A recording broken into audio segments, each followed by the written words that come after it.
David Ricardo lahir di London, Inggris pada tanggal 18 April tahun 1772.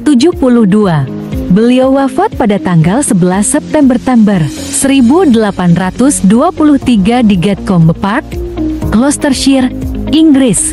Pada usia 51, David Ricardo meninggal karena ada infeksi telinga. David tertarik dengan ilmu ekonomi dimulai sejak 1799. Ketika dia tinggal di Bath saat dia mulai membaca The Wealth of Nations by Adam Smith. David di usianya ke-42 telah menjadi seorang pengusaha yang sukses di bidang saham. Pada tahun 1817, dia mempublikasikan buku karya yang berjudul On the Principle of Political Economy and Taxation. David Ricardo adalah seorang pakar ekonomi politik Inggris. Beliau merupakan salah seorang pemikir ekonomi klasik yang paling berpengaruh bersama dengan Malthus, Adam Smith, John Stuart. Beliau seorang pemikir yang paling menonjol di antara segenap pakar mazhab klasik. Beliau sangat terkenal karena kecermatan berpikir. Metode pendekatannya hampir seluruhnya deduktif. Ricardo berasal dari keluarga Yahudi yang sangat kaya raya. Beliau putra ketiga dari seorang Abraham Israel Ricard, keturunan Spanyol Portugal yang tinggal di Belanda. Karya-karya David Ricardo: pertama, The High Price of Bullion 1810.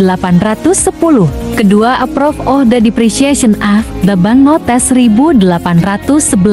Ketiga, Principles of Political Economy and Taxation 1817. Karya ini yang paling terkenal. Teori-teori David Ricardo. Pertama, teori keunggulan komparatif. Teori ini menjelaskan bahwa setiap kelompok masyarakat atau negara sebaiknya menghasilkan produk-produk yang lebih efisien. Selanjutnya, kelebihan produksi atas kebutuhan dapat diperdagangkan. Keunggulan komparatif akan tercapai jika suatu negara mampu memproduksi barang dan jasa lebih banyak dengan biaya yang lebih murah daripada negara lainnya. Kedua, teori sewa tanah. Teori ini menjelaskan bahwa tingkat kesuburan tanah mempengaruhi tingkat uang sewa. Semakin subur tanah tersebut, maka semakin tinggi uang sewa yang akan dibayar, sebab tanah yang subur dapat menekan biaya-biaya yang diperlukan dalam suatu produksi sehingga dapat meningkatkan keuntungan produksi. Ketiga, teori upah. Teori ini menjelaskan bahwa tingkat upah alami dapat menentukan tingkat harga suatu produk, sebab biaya-biaya bahan mentah memiliki sifat yang relatif konstan, sedangkan tingkat upah alami relatif fluktuatif, menyesuaikan dengan standar umum biaya hidup. Semakin meningkatnya standar umum biaya hidup, maka akan meningkatkan tingkat upah alami, yang mengakibatkan pada meningkatnya harga suatu produk. Keempat, teori tenaga kerja. Teori ini ia jelaskan bahwa nilai tukar suatu barang ditentukan oleh ongkos yang perlu dikeluarkan untuk menghasilkan barang tersebut.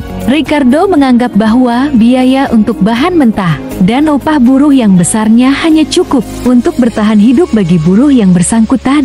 Ricardo lebih menekankan pada maksimalisasi hasil produksi dan minimalisasi ongkos produksi dengan memberikan upah minimum bagi buruh. 5. Teori pertumbuhan ekonomi. Menurut David Ricardo, pertumbuhan ekonomi suatu negara ditentukan oleh pertumbuhan penduduk, di mana bertambahnya penduduk akan menambah tenaga kerja dan membutuhkan tanah dan alam.